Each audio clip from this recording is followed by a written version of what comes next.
નમસ્કાર ખેડૂત મિત્રો, ઓનલી ખેડૂત હેલ્પમાં આપનું સ્વાગત છે। આજે તારીખ 15 જૂન 2023 અત્યારે રાત્રિના 12:30 જેવો સમય થયો છે। આજે વાવાઝોડું ટકરાવાનું છે, જખૌ આજુબાજુના જે વિસ્તારો છે તેમાં ત્રાટકવાનું છે। સંપૂર્ણ અપડેટ મેળવીશું। ચેનલમાં નવા હોય તો સબસ્ક્રાઇબ કરી વિડીયોને તમામ લોકો સુધી ગ્રુપમાં શેર કરી દેજો। અત્યારના સમયની અપડેટ જોઈએ તો અહીં વાવાઝોડું સક્રિય છે। રાત્રિના 12:30 116 થી 122 કિલોમીટર પ્રતિ કલાકની ઝડપે પવન ફૂંકાઈ રહ્યા છે।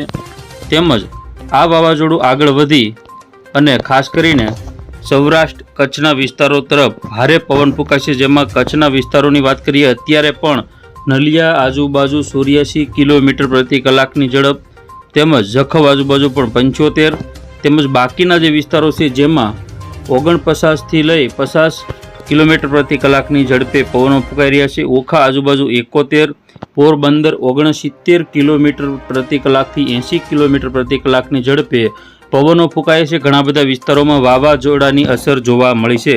બાકીના સૌરાષ્ટ્રના વિસ્તારોમાં 40 થી 45ના જોટાના પવનો જોવા મળી રહ્યા છે।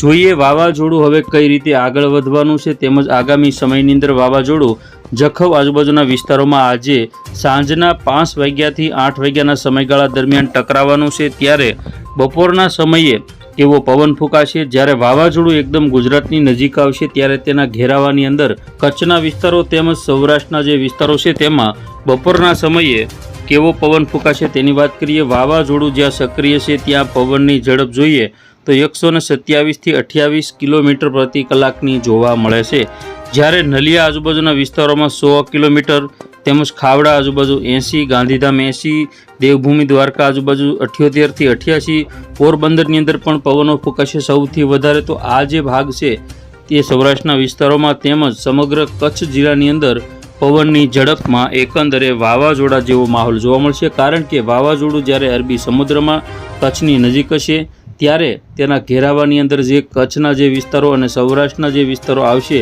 તેમાં સૌથી વધારે વરસાદ પડશે અને પવનો ફૂંકાશે। જોઈએ હવે આગામી સમયમાં ક્યારે વાવાઝોડું ટકરાશે। આ વાવાઝોડું એટલું ભયંકર છે જેની હળવાશ ન લેવી, કારણ કે આગામી કંડલામાં જે વાવાઝોડું ત્રાટક્યું હતું તેની યાદાશ અપાવે તેવું આ વાવાઝોડું છે। તો વખતે વાવાઝોડા કરતાં પણ ભયંકર છે।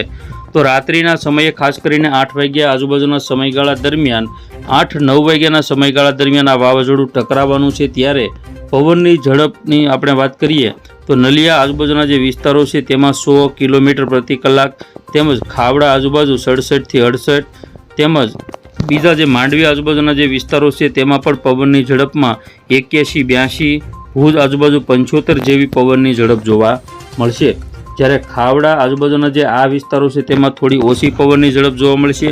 વાવાઝોડું હવે ગુજરાતના બોર્ડર એરિયામાંથી પસાર થઈ આગળ વધે તેવી શક્યતા છે, જેના કારણે ખાસ કરીને દ્વારકા 77, સલાયા 70, જામનગર 62 કિલોમીટર પ્રતિ કલાક જોવા મળશે, જ્યારે ભાવનગર આજુબાજુના વિસ્તારોમાં 49 કિલોમીટર પ્રતિ કલાક, અમદાવાદ 40, સુરત 49 કિલોમીટર પ્રતિ કલાકની ઝડપે જોટાના પવનો ફૂંકાશે।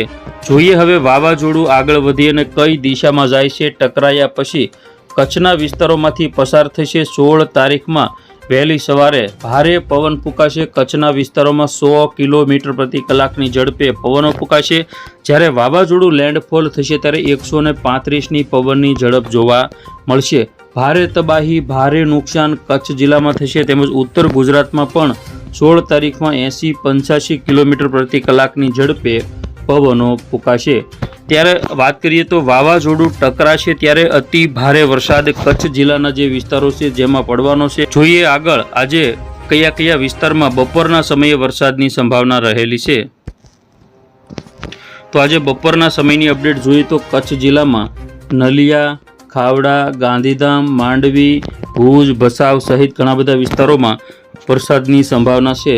તો દ્વારકા, સલાયા, જામનગર, મોરબી, સુરેન્દ્રનગર, ચોટીલા, જસદણ, બોટાદ, રાજકોટ, ગોંડલ, ભાણવડ, પોરબંદર, તેમજ જૂનાગઢ, અમરેલી, ભાવનગર, અલંગ, મહુવા, તળાજા, જેસર, બગદાણા, રાજુલા, ઉના આ બધા વિસ્તારો અને વેરાવળ આજુબાજુના વિસ્તારોમાં પણ વરસાદ જોવા મળશે। તો દક્ષિણ ગુજરાતની અંદર વડોદરા, સુરત, વલસાડ, તેમજ નવસારી, ડાંગ, તાપી, મધ્ય ગુજરાતના જે વિસ્તારો છે, અમદાવાદ છે, ગાંધીનગર છે, ધોળકા, કપડવંજ, નડિયાદ, ગોધરા, લુણાવાડા, દાહોદ, વડોદરા, છોટાઉદેપુર તેમજ ઉત્તર ગુજરાતમાં રાધનપુર, મહેસાણા, હિંમતનગર, ડુંગરપુર તેમજ થરાદ, પાલનપુર, આબુ રોડ આ બધા વિસ્તારોમાં વરસાદની શક્યતા રહેલી છે.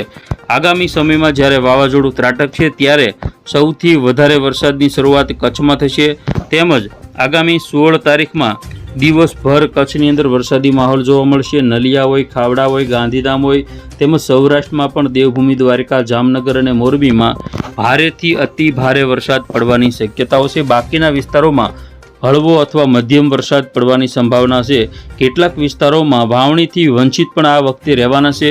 ઉત્તર ગુજરાતના વિસ્તારોમાં પણ 16 તારીખમાં વરસાદ પડવાનો છે, જેમાં ખાસ કરીને રાધનપુર, મહેસાણા, હિંમતનગર, ડુંગરપુર, ખેડબ્રહ્મા, પાલનપુર તેમજ આજુબાજુના તમામ વિસ્તારોની અંદર ભારે વરસાદની શક્યતા રહેલી છે.